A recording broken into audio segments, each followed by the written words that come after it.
दर्शक बंधु आज चिकी राम को बंचैला तार क्रेडिट रोही नबाकू चाहूँगी। हाँ दर्शक बंधु आज जशोदा माँ मेंटल हॉस्पिटल रो सबू डॉक्टर मानक पुलिस द्वारा अरेस्ट करइब। चिकी तो राम को ऑलरेडी बंचई सारी हेले जशोदा माँ एवं राजेंद्र सांगरे जाई सबू डॉक्टर को अरेस्ट करी जेल पठेई देबे। आज रोहीर सबू प्लान पुणी थरे पानी फोटका परी मिलई जीवो। हेले दर्शक बंधु चिकी सामने राजेंद्र मुह आज तलकू हेई जाउछि।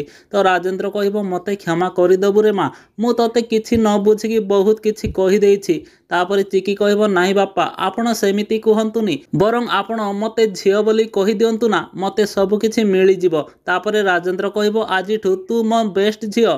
तापरे चिकी राजेंद्र पाद छुई आशीर्वाद नबाकू जाउथिबो। हेले राजेंद्र कहबो नाई रे माँ, बेस्ट झियो केवल ता बापार पाद छुएनी बरं सबु बेले ता हृदय रे रहे। तू सबुबले खुशी रे रह रे माँ मो राम सहित। तापरे राजेंद्र राम चिकी को कुंडेई धरिब।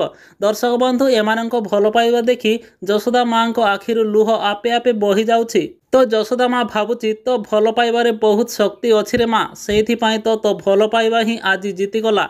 आउ आज राजेंद्र बाबू को भी भल पाइबा पाई तू बाध्य करदेलु।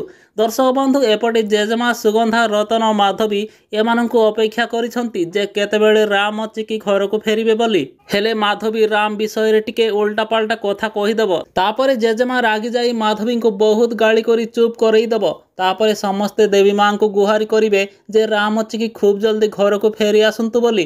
तापरे रोही हठात गोटे सधवा परी साड़ी पिंदी हाथ गोटे थाली धरी तांको सामने आसी कहबो राम को किछि भी हबनी आंटी, काहेकि ना राम को पाई मु एबे आरती करिबी, कारण एते दिन हेला चिकी राम को पाई पूजा करुछि तथापि राम विपद रे पडुछि। हेले आजिठु मो ही राम पाई पूजा करिबी, काहेकि ना एबे तमे माने मोर असली भक्तिर शक्ति देखिबो। ताहेले दर्शक बंधु एबे जदि रूही पूजा करू करू राम चिकी घर को फेरी आसंती ताहेले तो जेजेमा रूहीर भक्तिर शक्ति को विश्वास करिबो। हेले भी राजेंद्र अंकल तो सबू जानिछंती।